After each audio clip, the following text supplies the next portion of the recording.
हाँ जी, तो क्या हाल दोस्तों। उम्मीद करता हूँ सब बढ़िया होंगे। दोस्तों, आज हम देखने वाले हैं एक सीरियल किलर की कहानी जो एक मर्डर के लिए जाता है, लेकिन वह एक कंसर्ट में फंस जाता है जहां पर हर तरफ पुलिस होती है। तो बिना किसी देरी के शुरू करते हैं। मूवी की शुरुआत में हम देखते हैं फिलाडेल्फिया में फायर फाइटर कूपर अपनी बेटी राइली को एक कॉन्सर्ट में ले जा रहा है जो उसने अच्छे ग्रेड्स के लिए इनाम में दिया है। वे वेन्यू के बाहर पहुंचते हैं और लड़कियों की भीड़ के साथ मिलकर सिंगर लेडी रेवेन को बस से उतरते हुए देखते हैं। फिर वे एंट्रेंस की लाइन में लगते हैं और कूपर नोटिस करता है कि वहां काफी पुलिसकर्मी हैं। अंदर जाते ही उसे पूरे वेन्यू में पुलिसकर्मी और सिक्योरिटी कैमरे दिखते हैं। कूपर अच्छे पिता बनने की कोशिश करता है और राइली का वीडियो रिकॉर्ड करता है जब वो डांसिंग ग्रुप में शामिल होती है और उसे स्नैक्स खरीद कर देता है। वह राइली से बात करवाने की कोशिश करता है और पता चलता है कि स्कूल में राइली को दूसरी लड़कियां हमेशा अलग थलग कर देती हैं। चलते चलते कूपर और पुलिसकर्मियों को देखता है जो हर जगह तैनात हैं। आखिरकार वे अपनी सीटों पर पहुंचते हैं और ओपनिंग बैंड को सुनते हैं, जबकि कूपर देखता है कि पुलिसकर्मी उस एरिया में भी हैं। कॉन्सर्ट शुरू होता है और कूपर को सभी चीखों से अपने कान ढकने पड़ते हैं। कुछ गानों के बाद वह राइली से कहता है कि वह बाथरूम जाने वाला है, लेकिन बाथरूम में जाने के बाद वह असल में अपने फोन का इस्तेमाल करके सिक्योरिटी कैमरे चेक करता है। दरअसल कूपर एक सीरियल किलर है और वह अपने नए शिकार स्पेंसर पर नजर रख रहा है, जिसे उसने अपने गुप्त घर में कैद कर रखा है। फिर कूपर अपने हाथ धोता है और अपनी माँ को वहां खड़ा हुआ देखता है, जो बस एक भ्रम है। जैसे जैसे और पुलिस वाहन वेन्यू के चारों ओर इकट्ठा होते हैं, कूपर बाथरूम से निकलता है और जॉडी की माँ उसे रोक लेती है। वह कहती है कि जवानी कभी कभी अजीब होती है और वादा करती है कि उसकी बेटी जल्द ही राइली को गतिविधियों में शामिल करना शुरू कर देगी। कूपर ठीक समय पर अपनी सीट पर लौटता है जब रेवेन अपने गायब पिता के बारे में बात करती है और कैसे उसने आगे बढ़ना सीखा। वह अपने फैंस से अपने फ़ोन की फ्लैशलाइट का उपयोग करने के लिए कहती है और पूरा हॉल रोशनी से भर जाता है जब वह पियानो बजाती है। इसी समय कूपर नोटिस करता है कि पुलिस भीड़ में से एक आदमी को ले जा रही है। वहां उसके पीछे भी पुलिसकर्मी खड़े होते हैं। इंटरमिशन के दौरान कूपर और राइली टी शर्ट खरीदने जाते हैं, लेकिन उसकी साइज में कोई टी शर्ट नहीं होती। सेल्समैन जेमी वादा करता है कि और टी शर्ट्स आ रही हैं और कूपर इसका फायदा उठाते हुए उसे पुलिस के बारे में पूछता है। जेमी कहता है कि यह एक सीक्रेट है, लेकिन फिर भी बताता है कि पुलिस को पता चला है कि सीरियल किलर द बूचर इस कॉन्सर्ट में आने वाला है, इसलिए वे उसे पकड़ने आए हैं। हर व्यक्ति जो बाहर जाता है उसकी जांच की जा रही है और सभी एग्जिट्स को पुलिस ने ब्लॉक कर रखा है सिवाय बैकस्टेज के। कूपर अजीब तरह से हंसता है क्योंकि वही होता है द बूचर। इसके बाद वह राइली को स्नैक लेने का बहाना बनाकर पूरे वेन्यू में घसीटता है। असल में वह एग्जिट्स की जांच कर रहा होता है और देखता है कि हर जगह पुलिस तैनात है। कूपर सीढ़ियों के पास खड़ी एक नशे में धुत औरत को धीरे से धक्का देता है ताकि वह गिर जाए। एंट्रेंस के पुलिसकर्मी उसकी मदद के लिए दौड़ते हैं और कूपर भागने की कोशिश करता है, लेकिन बाहर और भी पुलिसकर्मी होते हैं। कोई और रास्ता न देखकर वह राइली के साथ वापस कॉन्सर्ट में जाता है। लेडी रेवेन घोषणा करती है कि एक खास मेहमान आने वाला है और जमीन पर एक हैच खुलता है जहां से एक और सिंगर मंच पर आता है। कूपर हैच की ओर घूरता है और राइली से कहता है कि वहां जाकर देखना मजेदार होगा कि यह कहां ले जाता है, लेकिन राइली उसे उसके अजीब बर्ताव के लिए टोक देती है। कूपर को वहीं रुकना पड़ता है ताकि शक न हो और वह निराश होकर देखता है कि हैच बंद हो रहा है। फिर कूपर वापस टी शर्ट स्टैंड पर जाता है और जेमी को सप्लाई रूम की तरफ जाते हुए देखता है तो वह भी उसके साथ चला जाता है। वह देखता है कि जेमी एक की कार्ड का इस्तेमाल करके रूम खोल रहा है, तो जब वे अंदर होते हैं वह बॉक्स को मूव करने में मदद करने का नाटक करता है ताकि वह की कार्ड चुरा सके। बातचीत के दौरान द बूचर का जिक्र होता है और जेमी बताता है कि वह इस केस को बहुत ध्यान से फॉलो कर रहा है। उसके पास तो पीड़ितों की कटे फटे फोटो तक फोन में है। आज के दिन के लिए सभी कर्मचारियों को खास ट्रेनिंग दी गई है और पहचानने के लिए पासवर्ड भी दिया गया है जो कि हैमिल्टन है। आखिरकार टी शर्ट मिल जाने के बाद कूपर चुपके से जेमी का की कार्ड लेकर कर्मचारियों के ब्रेक रूम में घुस जाता है। वहां पुलिस वाले जमा होकर उस जानकारी पर चर्चा कर रहे हैं जो उनके पास है और वे मानते हैं कि अगर द बूचर मिल गया तो उसे लोगों से दूर ले जाना होगा। कूपर जेमी का कार्ड अपनी जैकेट पर टांग कर कर्मचारी बनने का दिखावा करता है और समूह के बीच से स्नैक टेबल तक पहुंच जाता है ताकि उनकी बातों को अच्छे से सुन सके। पास में ही उसकी हालिया क्राइम सीन की तस्वीर भी रखी है। एक पुलिस वाला जब शक्कर मांगता है तो कूपर जल्दी से उसे ढूंढ कर लाकर देता है ताकि वह दोस्ताना और सहयोगी लगे। बाहर जाते समय कूपर एक पुलिस बैग से एक रेडियो चुरा लेता है। किरदार में रहते हुए कूपर फिर से जॉडी की मां से टकरा जाता है। इस बार जब वह उसे नजरअंदाज करने की कोशिश करता है तो वह गुस्सा हो जाती है। उनका झगड़ा दो पुलिस वालों का ध्यान खींचता है, लेकिन तभी एक आदमी के चीखने की आवाज आती है और दोनों अधिकारी उस ओर भाग जाते हैं। कूपर देखता है कि इस बार पुलिस दूसरे आदमी को गिरफ्तार कर रही है, लेकिन यह गलत आदमी निकलता है। वह केवल एक चोर था जो पुलिस देखकर घबरा गया था। कूपर अब पुलिस के रेडियो से यह भी सुनता है कि पुलिस एक और आदमी की तलाश कर रही है और उसमें एक विवरण है। एक सफेद आदमी 30 की उम्र के करीब, जिसकी दाहिनी बाजू पर एक एनिमल टैटू है। यह विवरण कूपर पर फिट बैठता है। सौभाग्य से उसे एक लड़की के बैग से एक ब्रेसलेट मिल जाता है, जिसे वह अपने टैटू को छिपाने के लिए पहन लेता है। कूपर फिर राइली से कहता है कि वह अपनी क्रेडिट कार्ड टी-शर्ट स्टैंड पर भूल गया है और वह फिर से वहां से निकल जाता है। रेडियो से सुनता है कि FBI इमारत के चारों ओर तंबू लगा रही है और मुख्य सड़कों पर बैरिकेड्स लगा रही हैं। कूपर सोचता है कि वह फायर अलार्म खींच सकता है, लेकिन उसे वहां एक सिक्योरिटी कैमरा दिखता है। इसी बीच वह जोसेफिन की आवाज भी सुनता है, जो अंदाजा लगा रही होती है कि कूपर शायद फायर अलार्म का सहारा लेगा। लेकिन वो बर्गर स्टैंड में जाता है और फ्रायर के साथ छेड़छाड़ करता है। जब वह वहां से निकल जाता है तो एक कर्मचारी फ्राइज चेक करता है और उसे हॉट और नायल में 2 बोतलें तैरती हुई मिलती हैं। अचानक बोतलें फट जाती हैं और ग्राहक चीखने लगते हैं, जिससे पुलिस का ध्यान भटक जाता है। इसी हंगामे का फायदा उठाकर कूपर एक एप्रन चुराता है और उसे पहनकर छत पर पहुंच जाता है। वहां भी पुलिस होती है, इसलिए कूपर कहता है कि किचन में हुई घटना के बाद उसे कुछ देर हवा लेने की जरूरत थी। पुलिस वाले उसकी बात को रेडियो पर कंफर्म करते हैं, लेकिन फिर उससे कोड मांगते हैं। कूपर हैमिल्टन कहता है। पुलिस वाले फिर भी पूरी तरह से संतुष्ट नहीं होते तो वे उससे उसका कार्ड मांगते हैं। सौभाग्य से कूपर को एप्रन की जेब में एक वॉलेट और वेन्यू कार्ड मिल जाता है, जिससे पुलिस उसे जाने देती है। जाते जाते कूपर जोसेफिन के बारे में पूछता है। पुलिस वाले बताते हैं कि वह एक प्रोफाइलर है जिसने कई सीरियल किलर्स को पकड़ा है। जब कूपर वापस नीचे आता है तो वह एक वर्कर को देखता है जिसे गंभीर जलन लगी होती है और उसके बगल में अपनी मां की एक हेलुसिनेशन देखता है। इसके बाद कूपर राइली को ढूंढता है, जो उसकी अजीब हरकतों को देखकर चिंतित होती है। कूपर उसे बताता है कि वह जॉडी की मां से घिर गया था, जिस पर राइली उसे कहती है कि अब उसे उसकी सहपाठियों की चिंता करने की जरूरत नहीं है, क्योंकि वह अपनी साथ में बैठी लड़कियों से दोस्ती कर चुकी है। जब वे अपनी सीटों पर लौटते हैं तो राइली बताती है कि यह वो हिस्सा है जहां रेवेन दर्शकों में से एक लड़की को मंच पर बुलाती है और उसे बैक स्टेज दिखाती है।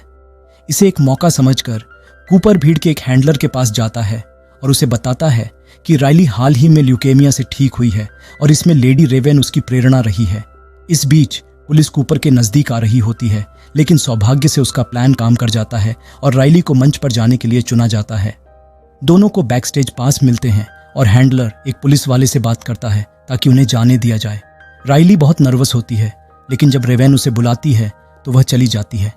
कूपर अपनी बेटी की खुशी देखकर खुश होता है, जबकि आसपास पुलिसकर्मियों की भीड़ उसे नजरअंदाज करने की कोशिश करता है। भीड़ में जॉडी और उसकी मां राइली को मंच पर देखकर नाराज होते हैं। गाना खत्म होने के बाद कूपर देखता है कि एक लड़की बेहोश हो जाती है। वह उसे उठाकर कर्मचारियों से उसे आराम करने की जगह देने के लिए कहता है। उसे बैक स्टेज ले जाया जाता है। ठीक उसी वक्त जब जोसेफिन उसे देख पाती है, कूपर बीमार लड़की को शांत करने में मदद करता है और उसे जूस भी देता है। मैनेजर उसकी मदद के लिए बहुत आभारी होता है और उन्हें मंच के पास से बाकी का कंसर्ट देखने देता है। कूपर उससे पूछता है कि क्या वे भीड़ से बचने के लिए बैक स्टेज के दरवाजे से निकल सकते हैं, और मैनेजर हाँ कहता है। कंसर्ट खत्म होते ही कूपर पुलिस रेडियो पर सुनता है कि अब वे वेन्यू में मौजूद हर पुरुष की जांच करेंगे। लेकिन जब वह राइली के साथ बैक स्टेज के दरवाजे से निकलने की कोशिश करता है तो उसे पता चलता है कि वह दरवाजा भी पुलिस ने ब्लॉक कर रखा है। पास के एक कमरे में कूपर सुनता है कि जोसेफिन रेवेन से कह रही है कि कैमरों के पास कंसर्ट में आए हर व्यक्ति की तस्वीरें और डेटा है। कूपर घबरा जाता है। वह रेवेन के पास जाता है और उससे राइली की बीमारी के बारे में निजी तौर पर बात करने का बहाना बनाता है। वे दोनों रेवेन के ड्रेसिंग रूम में जाते हैं और कूपर उसे बताता है कि वही द बूचर है, और यह साबित करने के लिए वह अपना फोन निकालता है जिसमें स्पेंसर की वीडियो होती है, जो उसकी सीक्रेट सेल में कैद है। कूपर उसे दिखाता है कि अगर उसने साथ नहीं दिया तो वह एक बटन दबाकर कार्बन मोनोऑक्साइड छोड़ देगा, जिससे स्पेंसर की मौत हो जाएगी। अगर रेवेन उसका साथ देती है तो वह स्पेंसर को जिंदा छोड़ देगा। इसके बाद रेवेन पुलिस वालों से कहती है कि वह कूपर और राइली को अपनी लिमोजीन में अपने साथ ले जा रही है ताकि वे बिना पुलिस की जांच के बाहर निकल सकें। मुख्य प्रवेश द्वार पर भीड़ पुलिस द्वारा की जा रही चेकिंग की वजह से रोकी हुई होती है और जोसेफिन इस बात को लेकर परेशान होती है कि अब तक कुछ हासिल नहीं हुआ। सफर के दौरान कूपर ड्राइवर को बताता है कि उसने अपनी कार कहाँ खड़ी की थी ताकि वे वहीं उतर सकें। लेकिन रेवेन राइली से पूछती है कि क्या वह उसके घर आ सकती है। राइली उत्साहित होकर अपनी मां से इजाजत मांगती है और कूपर मजबूरी में मुस्कुराते हुए ड्राइवर को अपना घर का पता देता है। कुछ देर बाद उनका स्वागत कूपर की पत्नी रेचेल और उनके दूसरे बच्चे द्वारा किया जाता है। जब वे घर के अंदर जाते हैं, कूपर रेवेन को याद दिलाता है कि अगर उसने कुछ भी गलत करने की कोशिश की तो वह स्पेंसर को मार डालेगा। कॉफी और केक के साथ रेचल कंसर्ट के बारे में पूछती है और रेवेन उसे बताती है कि पुलिस ऑपरेशन बूचर को पकड़ने के लिए था। FBI को बूचर के एक नकली घर से कंसर्ट टिकट की रसीद मिली थी, इसलिए उन्होंने रेवेन से संपर्क किया और योजना बनाई। जोसेफिन बूचर का प्रोफाइल लंबे समय से बना रही थी और उसने निष्कर्ष निकाला कि बूचर एक गोरा आदमी है जो 30 से 40 साल की उम्र का है। उसके पास अधिकार का कोई पद है, वह एक काले रंग की गाड़ी चलाता है, शायद OCD की वजह से, और उसकी मां के साथ संबंध बहुत खराब रहे हैं। ऊपर ये सब सुनकर असहज हो जाता है क्योंकि हर शब्द उस पर सटीक बैठता है। वह समय का हवाला देकर जाने की बात करता है, लेकिन रेवेन परिवार के पियानो पर एक गाना बजाने की पेशकश करती है। वह राइली को अपने पास बिठाती है और इसी बीच उसका फोन चुपके से चुरा लेती है।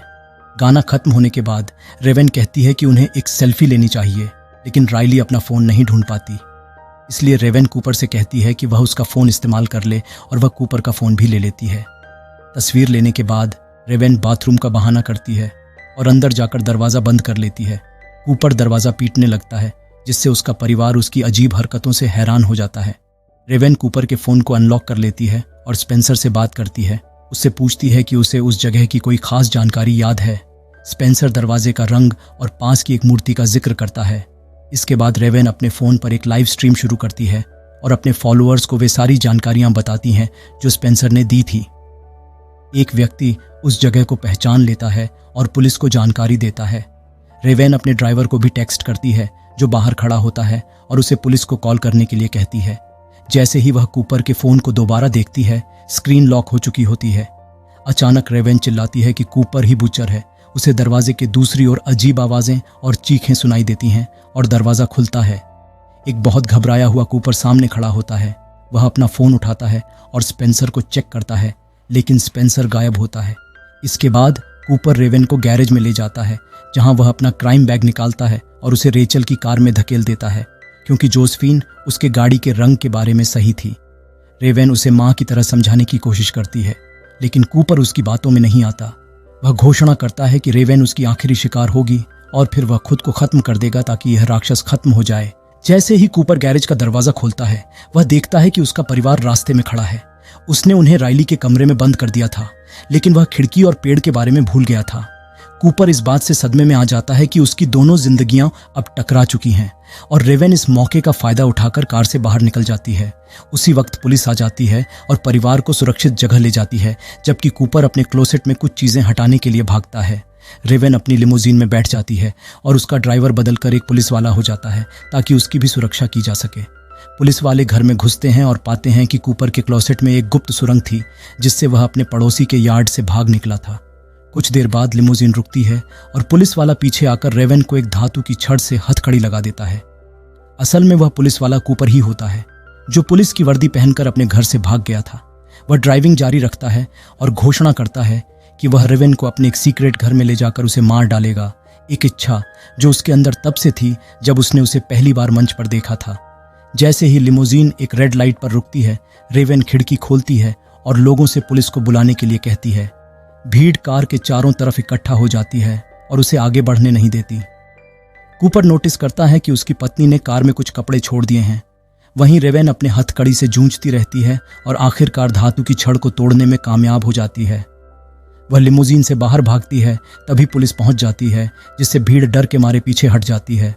पुलिस लिमो पर गोलियां चला देती है और उसे नष्ट कर देती है, लेकिन जब वे अंदर चेक करते हैं तो पाते हैं कि कूपर गायब है। उसने एक हुडी पहनकर भीड़ में घुल मिलकर भागने का रास्ता बना लिया था। इसके बाद रेवेन को उन अपराधियों के घरों में से एक में ले जाया जाता है, जहां वह अपने फैन का धन्यवाद करती है और स्पेंसर की देखभाल करती है, जिसे बचाया गया था। इस बीच रेचल अपने बच्चों को उसकी बहन के घर छोड़ने के बाद घर लौटती है। जोसेफिन सोचती है कि उसे भी छिप जाना चाहिए, लेकिन रेचल कहती है कि वह यहाँ रहना चाहती है। जोसेफिन कुछ पुलिस वालों को बाहर तैनात करके चली जाती है। रेचल सुरक्षा कैमरों पर स्पेंसर के अपहरण की वीडियो देखती है और चाय बनाती है। तभी वह कूपर से चौंक जाती है, जो बिना किसी की नज़र में आए घर में दाखिल हो गया था। कूपर सोचता है कि उसकी पत्नी ने उसे फंसाया है, इसलिए रेचल को उसे सच्चाई बतानी पड़ती है। कुछ हफ्ते पहले उसे शक हुआ कि कूपर का किसी और के साथ अफेयर चल रहा है, लेकिन फिर उसे महसूस हुआ कि मामला कुछ और है, क्योंकि उसके कपड़े अस्पताल की सफाई के तरल की तरह महक रहे थे। उसने उसे एक पड़ोसी से इस तरह झूठ बोलते हुए सुना, जिससे उसके रोंगटे खड़े हो गए। एक दिन रेचल ने कूपर का पीछा किया और उसे उसके एक अन्य घर तक जाते देखा, जहां उसने टिकट की रसीद छोड़ दी और पुलिस को गुमनाम कॉल कर दी, उम्मीद करते हुए कि वे उसे गलत साबित कर दें। कूपर अपनी शर्ट उतारता है क्योंकि उसे बदबू आ रही थी और एक चाकू उठा लेता है, हमले के लिए तैयार। रेचल उसे ध्यान भटकाने के लिए कहती है कि वह राइली का बनाया हुआ पाई खत्म करे, क्योंकि आज का दिन तो जश्न का था। कूपर रेचल को एक टुकड़ा खाते देख खाने के लिए तैयार हो जाता है। वह बताता है कि मरे हुए शिकार उसे आमतौर पर शांति का एहसास कराते हैं, लेकिन आज रेचल ने उसे गुस्सा दिला दिया है, इसलिए वह उसे मारना चाहता है और फिर खुद को भी खत्म करना चाहता है। अचानक कूपर को चक्कर आने लगते हैं और उसे एहसास होता है कि रेचल ने उसके क्राइम बैग से नींद की गोलियां निकालकर पाई में मिला दी थीं। जैसे ही वह खड़ा होता है, उसे अपनी माँ की आवाज़ सुनाई देती है और वह उसे दरवाजे पर खड़ी देखता है, जो उसे राक्षस कह रही होती है। कूपर रोने लगता है और अपनी माँ के पास जाने की कोशिश करता है, लेकिन तभी पुलिस उसे चारों ओर से घेर लेती है और उसे तड़ित कर देती है। गुस्सैल कूपर पुलिस वाले पर कूद पड़ता है और उसे बेहोश कर देता है, लेकिन जैसे ही वह दूसरे पुलिस वाले की तरफ बढ़ता है, जोसेफिन एक बंदूक लेकर आ जाती है और आखिरकार वे उसे काबू में कर लेते हैं। जब हथकड़ी लगाए कूपर को घर से बाहर घसीटा जा रहा होता है, तो वह राइली की गिराई हुई साइकिल उठाने के लिए एक पल की मोहलत मांगता है। उसी समय पुलिस वाले बच्चों को वापस ले आते हैं और राइली अपने पिता को गले लगाती है, इससे पहले कि उसे ले जाया जाए। पुलिस ट्रक के पिछले हिस्से में कूपर हंसते हुए बताता है कि उसने साइकिल से एक स्पोक चुरा लिया है और अब उसी का इस्तेमाल करके अपनी हथकड़ियां खोल रहा है। बाद में जैमी जब कूपर का चेहरा खबरों में देखता है, तो वह इस बात से डर जाता है कि उसने एक अपराधी की मदद की थी। और इसी के साथ यह बेहतरीन कहानी यहाँ पर एंड हो जाती है। अगर आपको मूवी अच्छी लगी हो तो लाइक और सब्सक्राइब करना ना भूले, ताकि फिर मिले ऐसी ही किसी बेहतरीन कहानी के साथ। And finally, thanks for watching.